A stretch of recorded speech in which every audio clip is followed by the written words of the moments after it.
There's a popular saying about Final Fantasy. It's not final. It goes on and on. But hey, we like it that way. Welcome to Triple Click, where we bring the games to you. This week, we're talking about the Final Fantasy series, which Jason has played since he exited the womb. Kirk and I have played a few of them, too. Every single one is different, so there's a lot to get to. Let's go! I'm Maddy Myers. I'm Kirk Hamilton. And I'm Jason Schreier. Hello. And before we get started, I just wanted to say, Yes? baby screams in the background. Before we get started, I just wanted to let you all know that you can contact us by emailing tripleclick@maximumfun.org. We've been hearing from lots of you, and we always enjoy it. You can also find us on Twitter, TripleClickPod, and you can find our unofficial fan-run Reddit at Reddit/TripleClick, of course.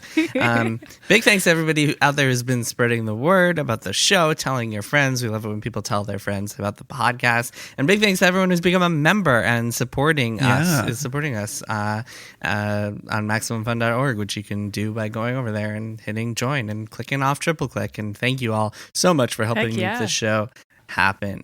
Of course, we will be having a Final Fantasy VII Remake Beans Cast that is going to Is go. that what it's called? It's definitely called a Oh, Beans yes. Cast? That's the official name. That's what we're doing. Yes, it's definitely called a Beans Cast. Here we go. It's going to go pretty soon. I don't want to commit to an exact date because we don't know yet. Bing! Kirk here. As I edit the episode, I just wanted to note that we do know when the first Triple Click Beans Cast will run. It's going to run this coming Monday, May 25th. It'll run at the usual time very early, and it's going to be in the Maximum Fun bonus feed, which you get access to if you become a member, even at the lowest tier. So it won't be in this feed, though 2 weeks after that, it will. So remember, just for this very first Beans Cast, we're going to put it in the main feed on June 8th, the Monday 2 weeks after the 25th when it first runs. But if you are a member, you will get to listen this coming Monday. So we hope you enjoy it. We already recorded it. It was pretty fun. All right, back to the show. Bing! But it will go to live to subscribers, and then 2 weeks after that, we're going to put it available to everyone for free, as we have promised. But future Beans Casts will be subscribers only. And with all that said, anything from you guys before we get started, before we start talking about some video games? No. I'm excited to hear more baby crying, though. I can't wait for that. Okay. I should say I started my new job this week. I'm now officially a reporter at Bloomberg. Yes. You did. How's it going so far? It's interesting. There's you interface with everything using the Bloomberg terminal, and that has been there's lots of orientation and lots of things that you have to learn. It's bizarre. Do you have to hack into the mainframe every time you find out a piece of news? Yeah, you have to hack into it's kind of, I mean, you're typing in these commands, like it's almost like Unix-like, so it feels like you're a legitimate hacker getting into the mainframe. So yes. Hack the planet. Yes. It's funny. It's funny to me that you both are starting new jobs It's at hilarious. this moment when nobody. Just on its own. It's just funny that you both have jobs that anyone would employ you. It's wild. No, it's funny that you're both starting new jobs at this moment when you can't go into the office to meet people and get oriented. It's very strange. Yeah, it's definitely the hardest Well, part. you would be remote anyway, Maddy. I would be remote anyway, but I definitely would have gone to New York and gone to the Polygon offices and met everyone there and actually seen them in person. But I can't do that, so I've been doing a lot of Zoom calls. It's great.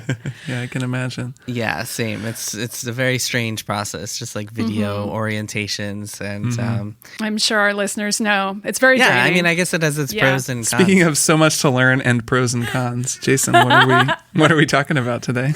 Yeah, so today we are introducing yet another new segment. And this segment is called "What's the Deal With?" Shout outs to Jerry Seinfeld. We are going to whenever we do a "What's the Deal With?" we are going to dive into a certain question or subject and explain what the deal is with it. I guess it's kind of self-explanatory, right? Kind of explains itself right there. Today's "What's the Deal With?" we are asking, what's the deal with Final Fantasy? So today we're going to talk about Final Fantasy in honor of the Final Fantasy VII Remake and the Beans Cast. And a lot of people out there might be wondering, what's the deal with Final Fantasy? So we're going to tell you. How many times can we say that? We could say it so many more times than we already have if we really wanted to. I know. We can and we So will. let's start off with a question. We'll eventually talk about like what Final Fantasy is and give kind of an overview of the series and all the different games in it. But why don't we start off with a question? Kirk and Maddy. Maddy, why don't we start with you? What is the first Final Fantasy game you ever played? And do you have any sort of like emotional attachment to the series as a result of that? Tell me about your Final Fantasy history. Sure. I'm glad we're starting with me because it's going to be really embarrassing just right out of the gate. So I used to be a cosplayer for a very long time in my teen years and early 20s. It's a dark part of my past when I expressed being a nerd in a different, more theatrical way. Hey, cosplay is cool. Yeah, why is that It's dark? great. It's super cool. And it's because, I don't know, you're right. It's really cool. And everybody listening to this is thinking to themselves, Maddy's 1,000 times cooler now that I know that she owns a sewing machine and has made things out of craft I think foam. that might be truer than you think. I hope so, listener, because I'm going to talk about it more. So the very first costume that I ever made was Songstress Yuna from Final Fantasy X2. And that is nice. also the very first Final Fantasy game I ever played. Oh, However, man. That's so funny because it's also it's the funny gayest for so Final many reasons. Fantasy. It's the gayest Final Fantasy. It is the most controversial Final Fantasy among like your No. hardcore male fans, at least, who were upset that it was all girls. Definitely not. Maybe at the time. Not it for was. you, Jason. I know you have your own opinions, which are Yes. correct about this, which is that it's great and that's fine. But there are certainly X2 haters out there, and I don't Sure. care about them. No, yes, I do. If you're an X2 hater, I will still read your email and I will understand where you're coming from. Of course. I don't know. Okay, go on. Jason won't. But so I did that cosplay because I just had a lot of friends at the time who were super into the game. And we were also pretty into Kingdom Hearts at the time. And Yuna's in that game for a hot second, but so are a whole bunch of other characters from Final Fantasy VII. And there's a lot of crossover with Final Fantasy and the Kingdom Hearts characters in those games. At least the early games. And so I was part of a bunch of cosplay groups that did those characters, and that I didn't own a PlayStation. I had a friend who had a PlayStation, and he showed me the intro to Final Fantasy X2, and we played some of it together, and I was like, great, awesome, I'm totally on board to be part of this cosplay group and like do a bunch of cosplays. And then I think the second time thing I played that was kind of Final Fantasy-ish was that I played the first two Kingdom Hearts games with the girl I was dating at the time, who was also in the cosplay group, and then she had a PlayStation, and then that was like the entryway into me playing more Got it. JRPGs, just in general. So do you have an emotional connection to... I do, because I just associate it with that time in my life. So I associate it with that sort of creative side that I have, because before that point, I was playing a lot of really competitive games and shooters and bro-y games. Like I had an Xbox, I was playing Counter-Strike on PC. I was like very bro-y. And like when I started to get into cosplay and I was like dating a girl for the first time, I was sort of getting more into my feminine side in a way. And that is just an association that I have with Final Fantasy, but it's a very positive one for me. So Cool. I don't know. It was a cool time in my life. So Very cool. Kirk, what about you? What was your first? And do you have an emotional attachment to this series? I do have an emotional attachment to the series, but it is not as a result of my first Final Fantasy game. So Fair as enough. listeners may or may not know, but now everyone listening to Triple Click will know, I was not allowed to own gaming consoles growing up. I had a Game Boy that my parents finally broke down and let me have. Me and my sister both got them. And I played games on a PC that I made when I was in high school. But I did not have game consoles. So I didn't have a Nintendo, didn't have a Super Nintendo, and missed a lot of those games. As a result, I missed a lot of Japanese games in particular, because that was you could play Japanese games on consoles. You could play a lot of other games on PC, but there weren't as many Japanese games, at least when I was growing up in the 1990s. So I hadn't really played a Final Fantasy game. I remedied that a little bit. The first JRPG that I really played was Chrono Trigger, which is not a Final Fantasy game, but I played that on DS. On DS, yeah. Yeah, and really liked it and thought it was pretty cool, but I hadn't really played a Final Fantasy. And then I was just breaking into games journalism. I was at GDC and I met Jason Killingsworth, at the time the games editor at Paste Magazine, my alma mater, and I know also Maddy's alma mater. Well, and, not really. The Phoenix was my real alma mater. I guess true. But who hasn't worked at Paste Magazine? Right, one of your alma maters, a place that you have worked. I went there for grad school. Yes, your grad. Paste was the first place that ever paid me to write about video games. So all three. nice, It's great. yeah. Still one of the greats. We all have a good link to Paste. So Jason at the time was editing. This was when Paste was still doing a print magazine, and he had read something of mine that was like on the internet and had been like, hey, I like your thing. You should pitch me a thing or like write a review for me, which was kind of a big break for me at the time. It was kind of one of the first people who said, I'll pay you money to write about video games. And I said, sure, what do you want me to review? And he said, Final Fantasy 13. Oh, God. And you had like no context for what Final Fantasy 13 meant. And like, so funny. Wow. So I had to review Final Fantasy 13 for Pace, which I did. And having not really played a Final Fantasy game, which wound up being, I think I wrote a pretty good review. I like kind of encapsulated the good and the bad of that game. You don't have to have played Final Fantasy to be able to talk about how that game is kind of weird and how it's fun in some ways and also like kind of a strange, like railroaded experience in others. But I played the whole friggin' thing too, because that's the thing is Final Fantasy games were all long as hell. And I had played long games before, but playing a series that you weren't really attached to in a style that you weren't that familiar with, that's like a 70-hour game. I mean, I just went with this game. Like it never ends. And had to write a review of it. So I reviewed that game and didn't love it, didn't hate it, but like didn't really like it. And I kind of kept playing games from there, but didn't really have a reason to go back until I played Final Fantasy VII for a thing that I know I've referenced, which is the Final Fantasy VII letters that I wrote with Lee Alexander, also at Pace Magazine. We should link to these. This is maybe a good time to link to them in the show notes. They're cool. I'm still really proud of them. They're just a thing that the wonderful writer Lee Alexander and I did together, where she is like knew the game really, really well. I had never played it before, and it was kind of just an idea she had. I think she had started playing it again on. Was it on Vita? It was like before Vita. Maybe it was on PSP. She was playing it again. I mean, at this point, it's been ported everywhere. So heck if I can remember what it used to be on. Yeah. She basically had this thought of, hey, you've never played it. Let's do a letter series. So we did. And that game, both because it's a wonderful game and because we had a great time writing and it was just so critically engaging to be doing this letter series. Like, I love that game and have this total emotional attachment to it. And that was really my way into Final Fantasy. It was just, it was the second take after reviewing Final Fantasy 13, which was like fine, but didn't totally grab me. So that's in a strange way in. That's me. It's so funny that you started. Okay, so that's funny for a number of reasons, but the first and foremost, it's important to know that every single Final Fantasy game is a standalone video game that has nothing to do with all the others, with a couple of exceptions. Like X2, you mentioned, is called X2 because it's a sequel to X.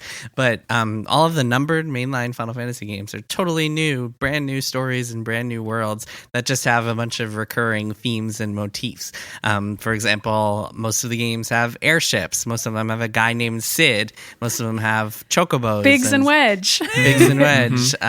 Star Wars references that were snuck in Final Fantasy VI and just kind of stuck around. Most of them have summon monsters. Most of them have blue menus with like a certain distinctive sound effect that has become known as like the Final Fantasy sound effect. Yep. Well, also the victory theme. You can't forget that. The victory theme, yeah, there are different iterations on the victory theme, although it's not in all of them. There's something, I don't know, I think the only music that's in every game is the prelude arpeggio music, the one that's like da-na-na-na-na-na-na, the iconic Final Fantasy music. Yeah. Is it a pentatonic scale? I thought it was an arpeggio.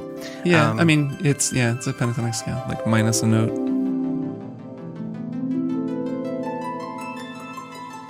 Yeah, Final Fantasy, I started the series, I definitely have a bigger emotional connection to the series than either of you. Well, you played more of them I than played I think all of either them of us. and grew up. Well, I grew up with them. So Yes. my first Final Fantasy was actually Final Fantasy, the game that came out in 1987. The legend Did you play that when you were 1 year old? I played it when I was... Well, so my parents had an NES before I was even born. So wow. I started playing the game when I was probably 2 or 3. Well, they're really ready for you to become a gamer. Yeah. I was growing up. I was brought up a gamer. I was indoctrinated very early on. So yes, that was my first game, and I never finished it because I was too young to really understand how to actually beat it. And also, NES games were all super tough, including the original Final Fantasy. But my real emotional connection came. So a little bit of background here. So Final Fantasy 1 came out for the NES. It was kind of Square Enix was this kind of failing game company that that released this game. The legend goes that this was like their last ditch effort. They were like, we're going to go bankrupt. Let's just put everything into this thing. This guy named Hironobu Sakaguchi comes out and is like, Final Fantasy. It's our Final Fantasy. Although he's disputed the title legend later. Like he's been like, actually, we just wanted something that was like the acronyms FF. But whatever. Yeah. He comes out of the game. Sells really well. It's basically a Dragon Warrior ripoff with like Dungeons. It's Dungeons and Dragons meets Dragon Warrior. Sells really well, performs well. So they release more games, but those games come out only in the Famicom in Japan, Final Fantasy 2 and 3, because of timing and localization issues and blah blah blah. So those games come out. Then Final Fantasy 4 comes out as Final Fantasy 2 in the US and starts this whole ridiculous like. This is where it gets fun. This is always where it gets fun. Nomenclature confusion that just like lasts forever, and is still like to this day is still confusing to people. But so that was the game that really like was my first emotional attachment to any video game, because that game came out. I played it probably when I was like 5 or 6, and it was the first game that like I played that actually had a story that like had these characters who you cared about and who would come in and out of your party and die and have these tragic stories. Like one of them died permanently. Like you think that that the death in Final Fantasy 7 is iconic. You play Final Fantasy 4 and that guy, there's a guy in Final Fantasy 4 who sacrifices himself to like kill a boss, and you see it happen in battle. Like the way it works is he uses more magic points than he actually has, and it like kills him in real life. Like during a turn-based battle, nominally? Yeah, during a turn-based battle. Yeah, Final Fantasy 4. It's like way ahead of its time. They have all these scripted battle sequences where they use the actual battle system for like these plot events that look really cool, and it does a lot of really incredible stuff. And so that game was like the first, even though I played the original first, that game was the first that like really got its emotional attachment to me. And that game I think is a lot of people's favorites. But then my real favorite, and like one of my favorite games of all time, is Final Fantasy 6, which came out. So 5 is another one that was only released in Japan, and so the Western localization was like, you know what, we're just going to skip to 3. So Final Fantasy 6 is called Final Fantasy 3 on the Super Nintendo. It's so ridiculous, right? Like in retrospect, it's like if they could go back in time and do it all again, they would not do this. But like back then, video games were so young and like this burgeoning medium that nobody really understood, and people were still trying to figure out. And it was just kind of like this slapdash. Like if you look at the translations for some of those games, it's just like, oh my god, like how could this be a serious professional video game industry? Like it was silly times. Final Fantasy VI, this also happens to be the game that if I win my predictions in 2020, then you guys have to play this game. Yes. It holds up well. You and I played some of that game with you on a stream a year or so ago. And whereas I haven't played any of it. Yeah, we dug into it for a few hours. It's wonderful. If Jason wins, we all win. So it's one of those games that like, the characters they say more in like a single hello, baby. They say more in a single facial expression, like a single 2D facial expression, than like a lot of the 3D models in later games say by doing like crazy things. It works really well in so many ways, and I could go on and on about that game and how special it is to me. But that was really the game that. But you'll do that once you win your predictions. Exactly. But all these games like sold well and appealed to like a pretty substantial audience of like hardcore RPG fans on the Nintendo, but they never really broke out into like blockbuster numbers until Final Fantasy VII came along. And I don't know if you guys remember. Do you guys remember the original commercial for Final Fantasy VII? Because it was mind-boggling. Okay, so a little bit of context. Perform it. A little bit of context here is that really you can make an argument that Final Fantasy VII is responsible for the success of the PlayStation, because Nintendo had all the first 6 Final Fantasy games all came out on Nintendo. And Nintendo had this great relationship with Square. They were both Japanese companies. They worked together closely.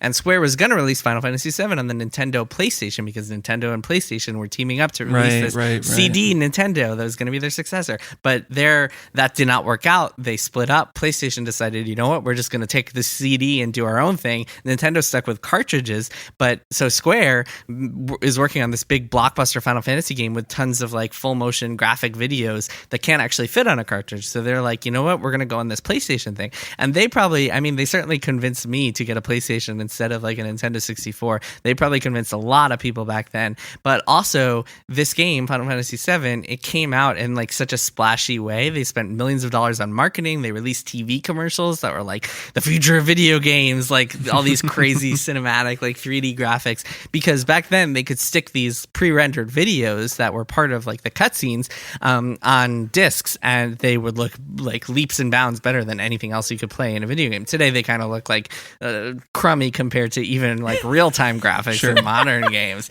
But back then they were just so impressive, and they took up all this space so they needed to be on discs so you could play them.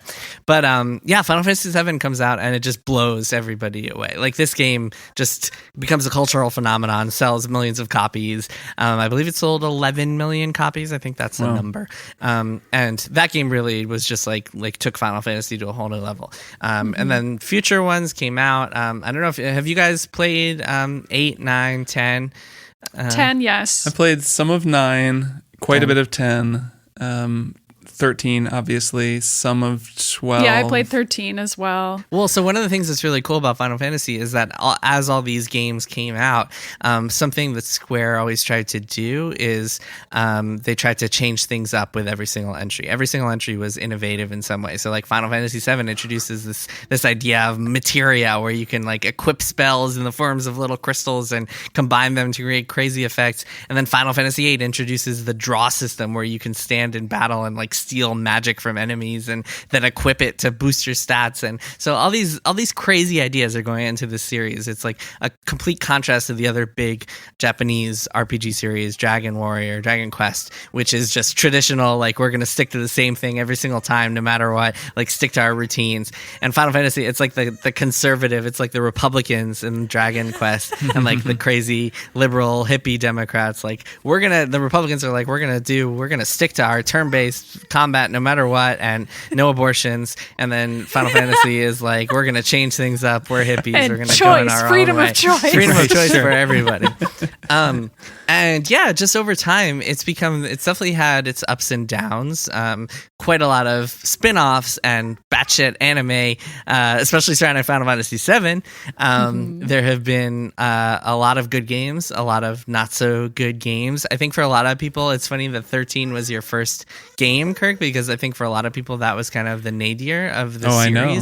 Sure. But then there are people where that's their favorite one and love the 313 games. Yeah, so. I think that, well, so the subsequent ones are much better than the original 13. The original agree, 13, yeah. I think even if it holds a special place in your heart, it's hard to argue that 13 was a good game, because it just has a lot of like objective issues. One of them, for example, is that this is ridiculous. The encyclopedia in the game actually is either bugged or like they sloppily handled, because it reveals events that haven't happened to you yet. So like you'll be playing through and it'll be like, and then lightning was attacked by such and such, and that hasn't actually happened yet. Even though it's in the encyclopedia, you can access through your menu. I'm really surprised they haven't fixed that by now, but I guess it's like, who cares at this point? The game's been out for so long. I do remember that from when I played the game, being like, you remember that? What? Like reading a thing and that didn't happen yet. Why is it telling me this?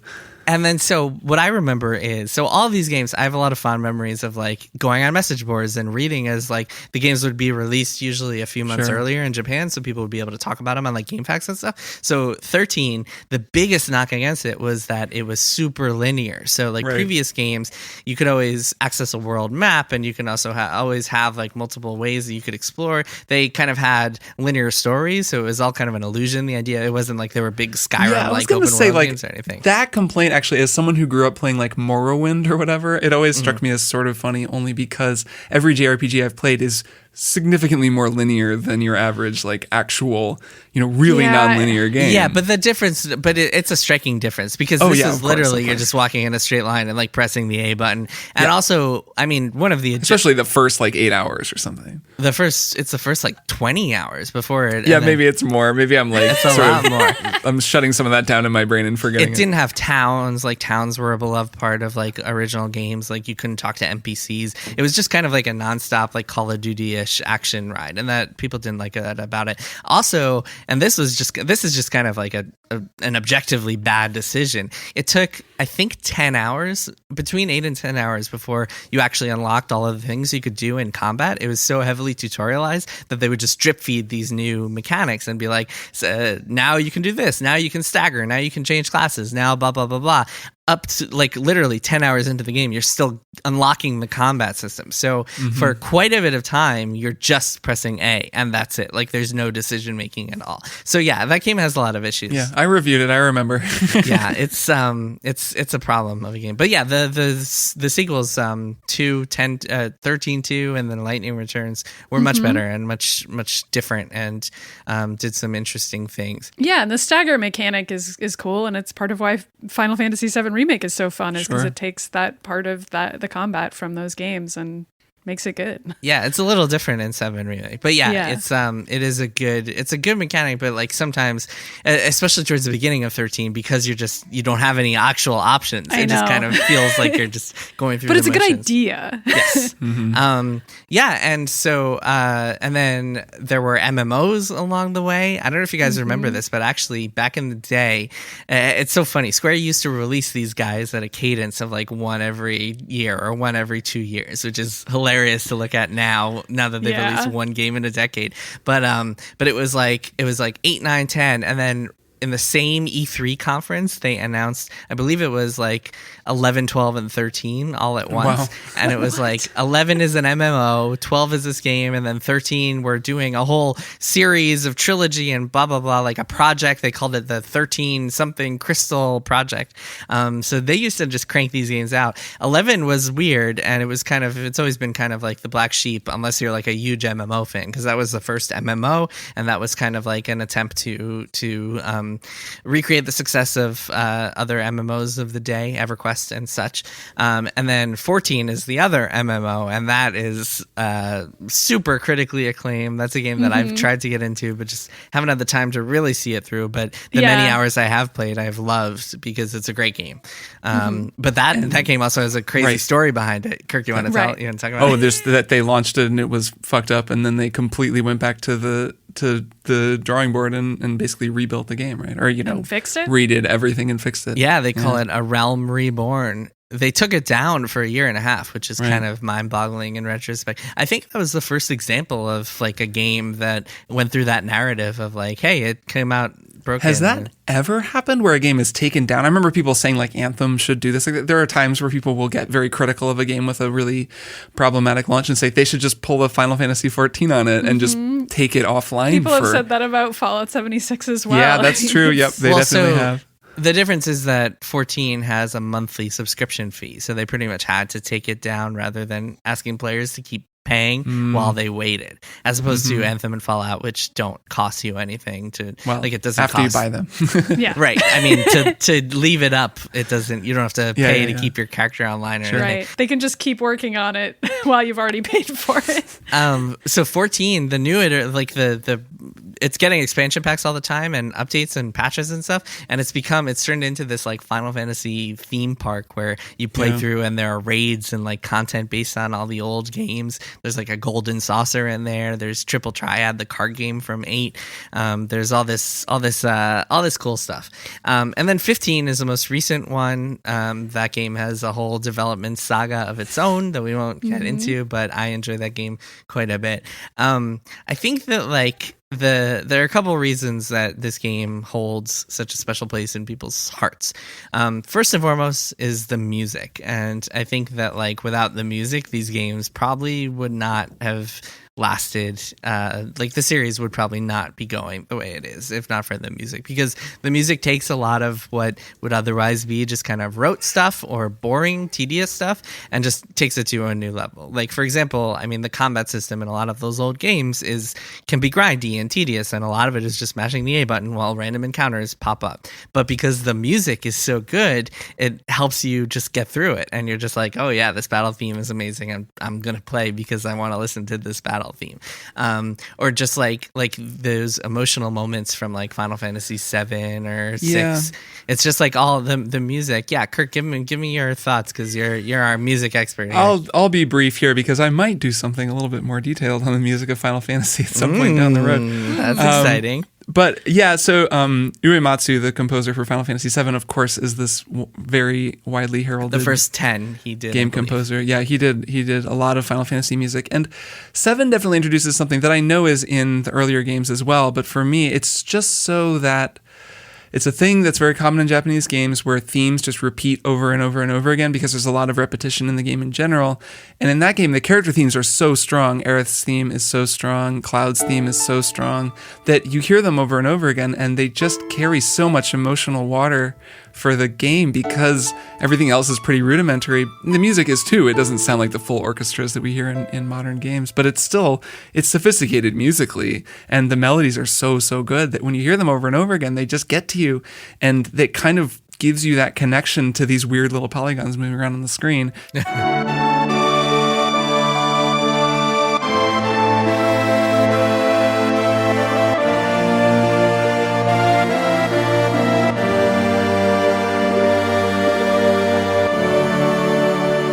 That then all these years later, I'll hear Cloud's theme or I'll hear Aerith's theme. Holy crap, like an FF7 remake. And I'll be like moved, like emotionally. Yeah, just like because, welling up. Yeah. When you hear Aerith playing that song and Yep. you're like, Yeah. oh, it's Aerith. And Well, even the fact that characters have themes, like I don't think that's something that happens very often in games, especially in Western games. I think that's a very Japanese thing, and it's a very Final it's very Fantasy. cinematic too, It is. to like have a character come Yes. in and there's a certain motif that plays to Yeah. accompany them. Yeah, but even more than cinema because you're seeing them over and over again, and it lasts a Right. lot longer than 2 hours. That's the thing that the games have that the movies don't. Like, it's not as pronounced, and there aren't these repetitive scenes, so you don't get them you don't get hit over the head with them so much. Yeah.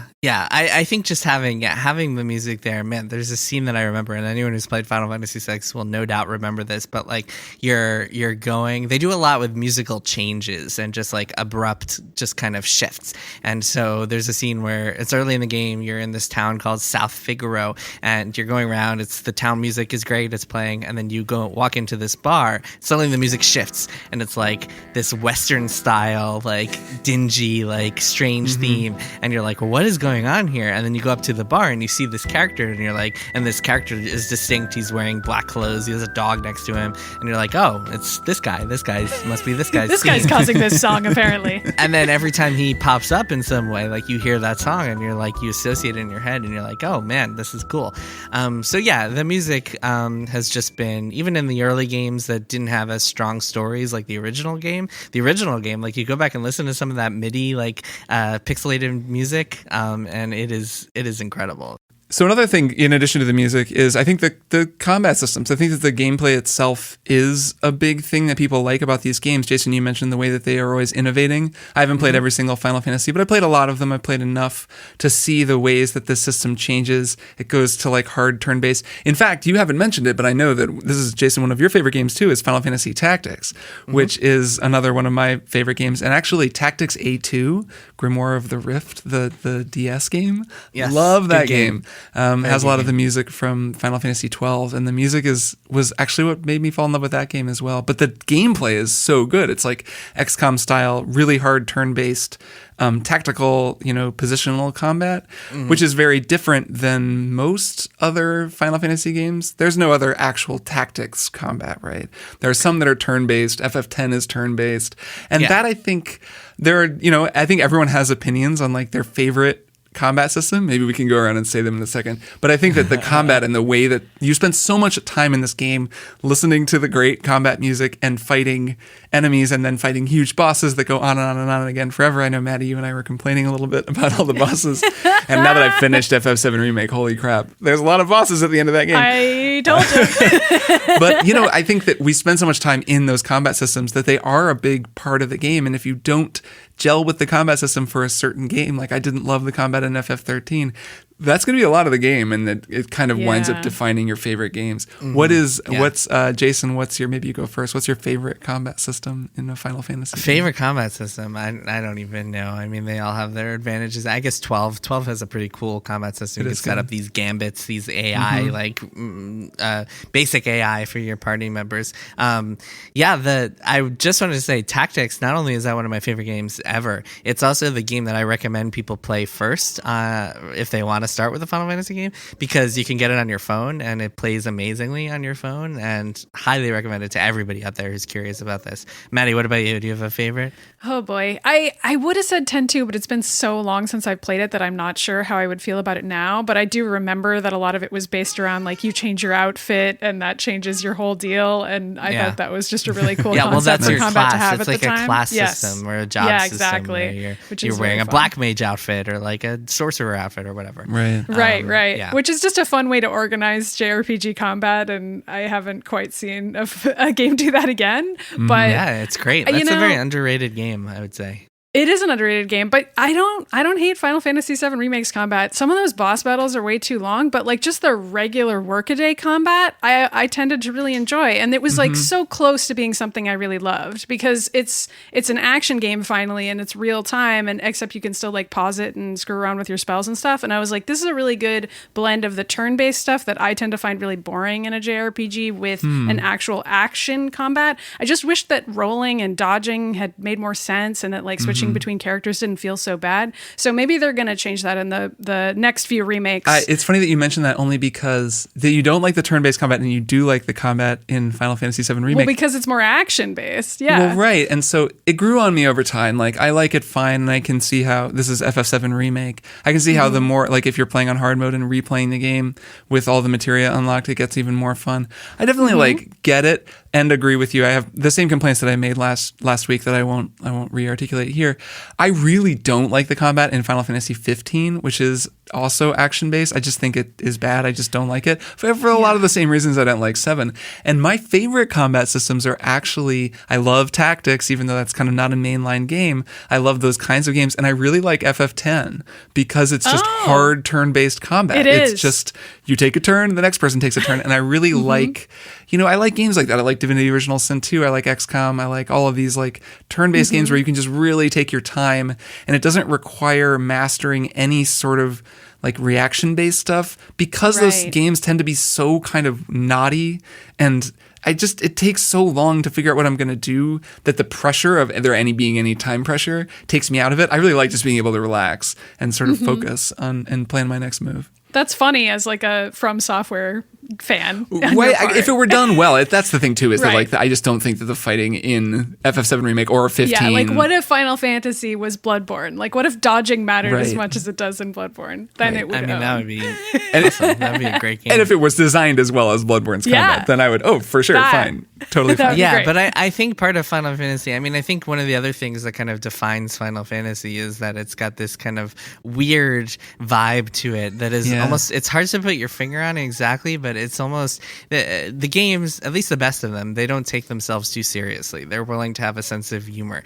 In Final Fantasy VII, for example, like you have a slap fight on a cannon. They're games that are like, a lot of games are more straightforward. A lot of RPGs especially are very straightforward. You go to a dungeon, then to a town, and at the town, the mayor tells you to go find his cat in a new dungeon, and you follow this rhythm, this pattern that gets very familiar after a while. In Final Fantasy games, you're just doing all sorts of crazy shit. Like in Final Fantasy VII, the first few hours, you wind up performing CPR on a little girl who then helps you out by letting her pet dolphin take you up to a tower that lets you climb into a city, and then you put on a Shinra uniform and pretend to march in a parade, and you do this button minigame that lets you impress the TV ratings, and you see like a TV director like talking about how the ratings aren't going high enough, and it's just ridiculous, these games. And not to harp on 13, but one of the reasons that it kind of wasn't beloved is because it took itself way too seriously and didn't do any of the fun stuff that you want out of Final Fantasy Fantasy games. But yeah, I think it's hard to. I think when you're trying to put your finger on like why people love Final Fantasy, what makes it feel so special to people, I think one of the biggest reasons is that it's just silly. It's just ridiculous. There's also this sort of, let me take your temperature on this, and I'm curious what the two of you think. There's like a kind of an emotional space in these games, and I mean that there actually is a lot of space in between the emotions, because people don't talk the way they talk like the human beings talk. It's very childish, and that can be a knock against it. Like a lot of these games, it does kind of feel like you're watching like something written by little kids. Like there'll just be people really expressing emotions in this very kind of childish way. But it's not like a bad thing, at least to me. And I think that it is part of the central appeal to the series, because the more you play them, the more you kind of get attuned to their frequency and you get used to this way that people talk, and it just all starts to feel believable. The sort of constant, and the sounds that people make and the wordless responses. The anime noises. It's kind of anime. You're really talking about Final Fantasy VII Remake, though. No, I'm not. I'm really talking about all of them. Like, I think that there is a weirdness and an awkwardness, a kind of stilted nature to the emotions and the communication and the way that people talk in all of these games that is a consistent thing across all of them. I would not say that. I think you're a little out of your depth there when you're saying all of them. I think a few of them. Yeah, but like I'm thinking about FF15. Like people talk more like real people in FF15 and in FF7 Remake, but there's still a kind of like there's this kind of hollowness in the middle of it. I mean, that's modern Square Enix anime. Like it's a lot of factors in there, but the games are so different that it's hard to say anything that applies to all of them. Because I think that there's a consistency there. Like I think there's a consistent thread there, and I see it as a good thing. I think that it's a defining aspect of the series that people tend to sort of relate to, where they fill up that space with their own feelings and they can kind of project into it a little bit more than they could if everything was like super written out and super fleshed out and didn't have that quality to it. I think you might just be describing Kingdom Hearts, but that's all I'll say on the matter. It's possible. It's possible. Okay, cool. Well, so yeah, that is what the deal is with Final Fantasy. That's our best shot. And so I think the best entry point, I'm curious to hear, let me know if you guys disagree, but I think if someone is listening to this and is like, you know what, I want to try Final Fantasy for the first time, I think Tactics on the Phone, like I mentioned before, and if you're not as interested in a tactical game, you want to try the real thing, I generally tell people to start with 9. I think that is a game that really captures the essence of Final Fantasy and is a good starting point. Or 10. 10 is also like a good starting point. I usually say 10, but it's because I haven't played 9, so can't recommend it. Yeah, 9 is man, good. you should. You'd like it. Okay, cool. Let's take a break and then we'll be back with one more thing.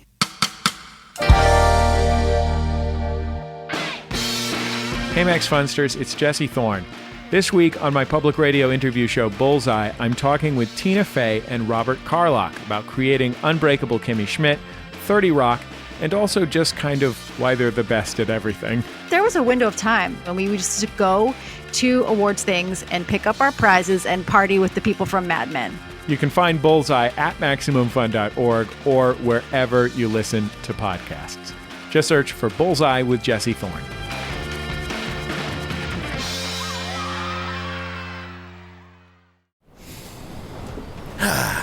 There's nothing quite like sailing in the calm international waters on my ship, the SS Biopic. Avast! It's actually pronounced biopic. No, you dingus! It's biopic! Who the hell says that? It's biopic.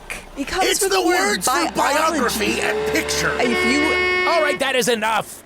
Ahoy! I'm Dave Holmes. I am the host of the rebooted podcast formerly known as International Waters, designed to resolve petty but persistent arguments like this. How? By pitting two teams of opinionated comedians against each other with trivia and improv games, of course. Winner takes home the right to be right. What podcast be this? It's called Troubled Waters, where we disagree to disagree.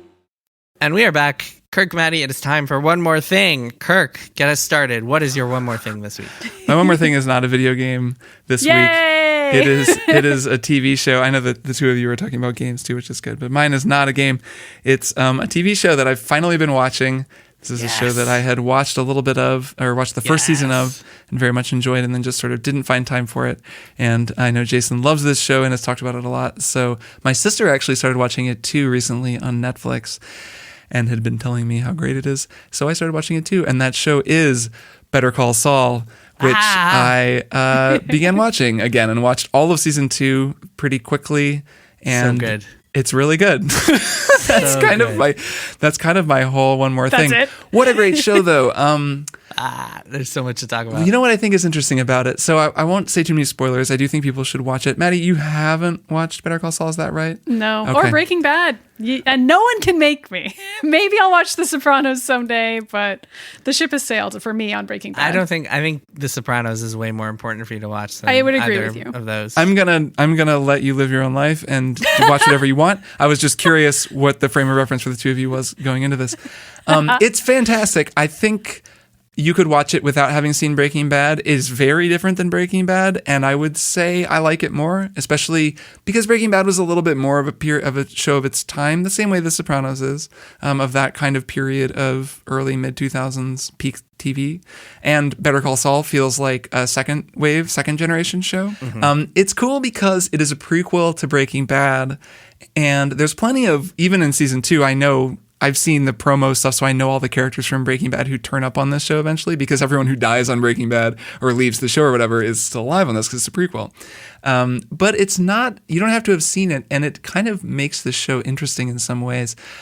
So first of all, Bob Odenkirk plays Saul Goodman. He was this kind of sleazy lawyer on Breaking Bad who was mostly comic relief. But then on Better Call Saul, of course, he's the main character. It's wild to me watching season 2 that when the show started, people were like, oh, I don't know. Can Bob Odenkirk carry a show? Like, does he have what it takes? Because he's amazing. I mean, like, he's so amazing in season 2. He's a great actor. And yeah, he and what's her name? The actress who plays? Reese Seahorn. They have so much chemistry. They're so great together. And the show is really about the two of them. It's like a 2 main character show. And it's really fascinating. Oh, God, I'm so excited for you to watch more. Yeah, I can't wait. Maddie, what's your one more thing? Okay, so I have a friend, Dante Douglas, who made a very small little game called Solitary Spaceship. And I played it. And I wanted to talk about it a little bit because this is a game that's about COVID-19. It's a game about a person who's in their apartment and they're just going around their apartment dealing with life. And every time you try to walk out the front door of the apartment, you just end up back in the apartment again, and it resets, and another day passes every time you do that. And you can do different stuff each day. Oh, man. Wow. It's also a game that's sort of inspired by a Discord channel that Dante made that I'm in. And so he credited all of us as co-writers, because when you check the computer, you can read the Discord where we had conversations about COVID. So I guess you could say I'm a co-writer of this game. But I thought it was really interesting to play it because it made me think about how many more games like this there are going to be and think about what those games will be like. I don't necessarily see that as a good thing. I'm really not one of those people who looks at a terrible incident and is like, oh, think of the great art that will be created. Because in fact, I try to really resist that sentiment because I think great art can come from not tragedy, and there can be people who are perfectly happy and they make really great art. And I think that trauma as a mandatory thing for art is a pretty damaging way to look at art. So I've really tried to not think about it in those terms. But playing this game, I was like, this is a really interesting game about a specific moment and how your apartment can feel like a spaceship, hence the title, because you can never leave. And it's like you're just in this one space and there's only certain things you can do. Is there a sense that, are you actually on a spaceship, or is this just very realist? You're just in an apartment? It starts out very realist. Oh, okay. Say no more. How can people play it if they're curious? Is it free? I'll include a link to it. It is free. It's on itch.io, and I can give a link to Kirk. And remind the name. If people remind want us to play the name. it. It is called Solitary Spaceship. But just in general, I'm really interested to see what happens with COVID and game developers and the kinds of stories that people decide they want to tell. And people said that about Trump, and then there haven't really been any stories that are I know Trumpy in games or really but I think, anywhere. I think it's also true that this time has influenced all of the art we make because it has to. So just no matter what, that's true. You know what I mean? Sure. And it's always kind of been true. I was just having a conversation today with some people about how Saints Row is about how when you're famous, nothing really affects you, and how dark of a message that seems to be now in our current time. Right. But that game, Saints Row 4 came out before Trump was elected, So like it's not like that message was intentional, but it's also like these are the things about our culture that people think about no matter what, and they affect the stories that we tell. So yeah, even if it doesn't seem like a direct one-to-one, I think people are going to be making games about COVID without intending to, if that makes sense. There's also the question of turnaround time, just that like you can make a smaller game very quickly, but it could be a game comes out by the time maybe somebody else is president, Lord willing. Well, I mean, we're about to play a game about a pandemic, so like it's really also true. Cool. So my one more thing is I wanted to talk about losing progress in video games because I have some very mixed feelings about this. So I'm playing Persona 5 Royal. I am like almost at the end of the original game, so I'm so close to the new stuff. I can taste it, but who knows when I'll actually get there now that I'm back at work again and also taking care of a baby at the same time. But there's a scene, and Kirk, you might remember this. When you are in the 7th and final palace of the game, and it is it's the ship one, you might remember. There's a section towards the end of it where like you fight a mini boss, and then you do some stuff, you fight a mini boss. There isn't really a clear indication that the mini boss is coming, and there's no save point before it, so you're already kind of like, oh man, like I haven't saved in a while, if I die now I might lose a bunch of progress. And then after that you're like escaping, and then you fight another boss, and at this point you're like, you have this this feeling in your gut that's like, oh man, like if I lose here, I'm gonna lose like upwards of an hour of progress, because this game, although in Royal you can actually restart a battle if it's a boss battle, some of the fights, like standard fights, you can't, and if you die in a standard fight you will lose progress. And then Persona 5, or all the Shin Megami Tensei games are super cheap in that if your protagonist dies, even if the rest of your party is alive, you'll still get a game over, which really, really sucks in a lot of ways. Especially because there are instant death spells. Is that there are instant death spells that can just like come out of nowhere and there are spells that will kill you instantly if you fail a saving roll. And so I had this experience of the boss of Palace 6 somehow killed me like a dozen times, and I was so pissed off at the game for so long. And it was just like the dumbest ways to die, all these cheap shots, and I was extremely mad at the game. So I had this feeling in my gut that was just like a pit in my stomach. I was just like, oh man, like if I lose here. And I was thinking about this. I beat it and was fine. I did not lose any progress. But I was thinking about how losing progress in video games, I have such like mixed feelings about it, because on one hand, just knowing that you can lose progress creates this tension in a game that is unlike anything else, because it just raises the stakes to the point where battles feel like just so much more high pressure, and like it can be even more satisfying to beat them because they're like, yeah man, I got past this, like don't have to worry about losing my progress, like man, I'm so happy about this. And there aren't a lot of other ways to raise the stakes in a video game, because if you don't lose progress and then you die, then like what happens? You just start again. You like maybe it knocks a couple of experience points off you or something. But like without losing progress, there's really no way to punish the player for dying. But if you if you don't punish the player for dying, then it doesn't really matter if you die. Like worst comes to worst, you just start again and give it another try. And so it's interesting, and it's like this constant battle, I'm sure, in game design land of like setting the stakes. And do you really want to feel that? But then again, if you die and you lose all that progress, you're going to be so pissed at the game for wasting your time. So like the exchange for that tension and the good aspects of that tension is that like I would be fucking pissed. Like my gaming time is so limited. I was already so pissed about that boss fight getting all those cheap shots and killing me. If I felt like I lost an hour and a half of progress because I died in some stupid way, I might not go back to the game. So I'm curious to hear both of your takes on this issue, and like whether losing progress should be a thing in games, like how you feel about it in general. I really don't enjoy losing progress in a game.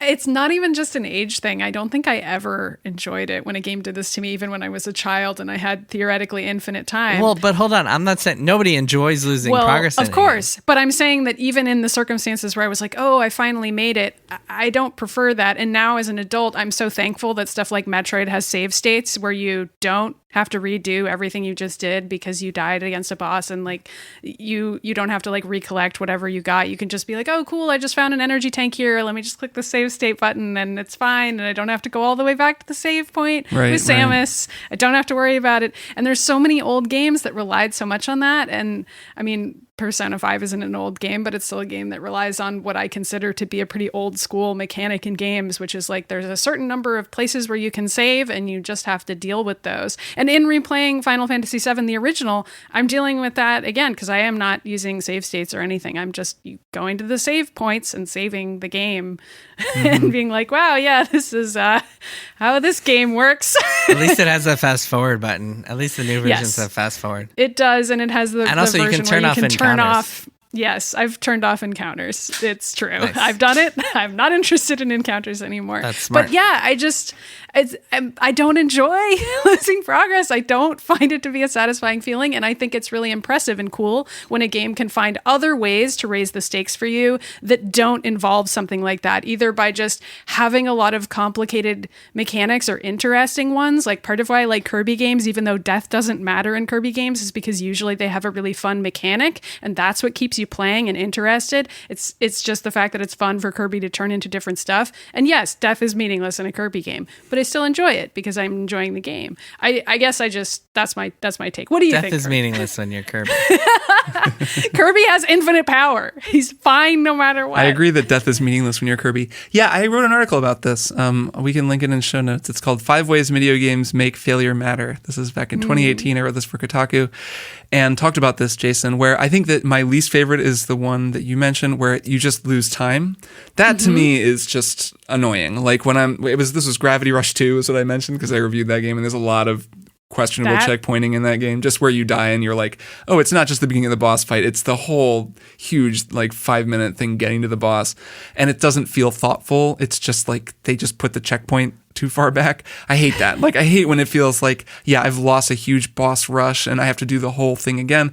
Something I value in FF7 Remake actually is how if you die in a boss fight that's like 3 phases in, it'll sometimes say to you, do you want to start the whole fight over again or do you just want to start this phase? And that's very nice. Like I appreciate any time a game just brings me up to where I just was.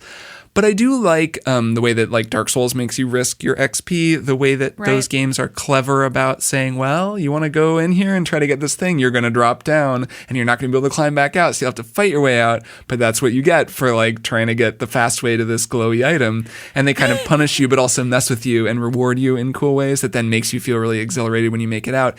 And if you die and lose your XP, you don't lose it forever. You do get to go get it back. There are other things like that. I'm looking through this article, Splatoon 2, I'm remembering like places where you'll spend a limited amount of currency and then you only have that one shot to like make good on that currency, which can be pretty stressful. I like that sometimes, but I don't like it other times. Yeah, the thing I don't like in Souls games too. is where I don't like it when you use your items and then each time you use an item, you're like, this better friggin' work. Because if I die on this boss attempt and I use my last, like, whatever, like, fireball spell or something, like, I'm not going to have it next time. So it's going to make the game harder after I fail. That stresses me out, even though it's, like, a way of making you feel like you're risking something. You're like, I just used that firebomb, so better make this count. And then you invariably choke and die, and then you're even more mad at yourself. So that can also be a bummer. But, I'm generally, I'm okay with games giving you a sense of real consequences, like, quote, real, unquote. But I don't like the wasted time thing either. So I'm definitely with you on that, Jason. Yeah, but, like, I don't know. There's something to be said. Both of you disagree with this, but I think there's something to be said about that tension that you feel when you're playing through, like, just having those stakes.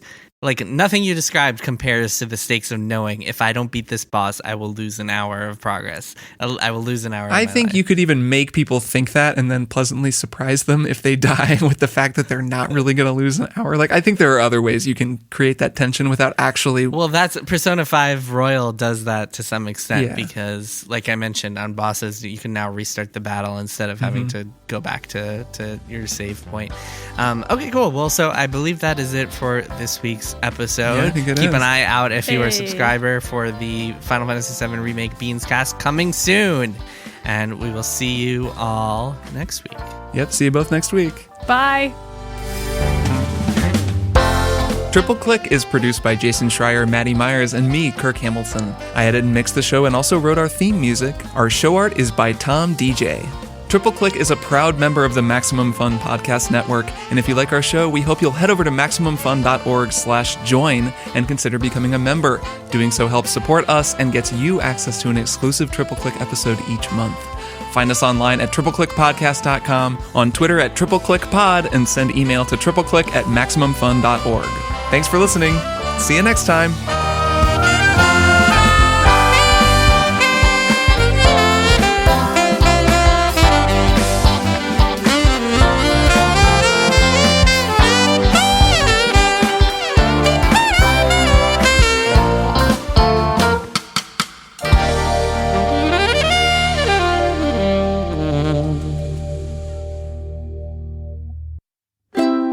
MaximumFun.org. Comedy and culture. Artist owned. Audience supported.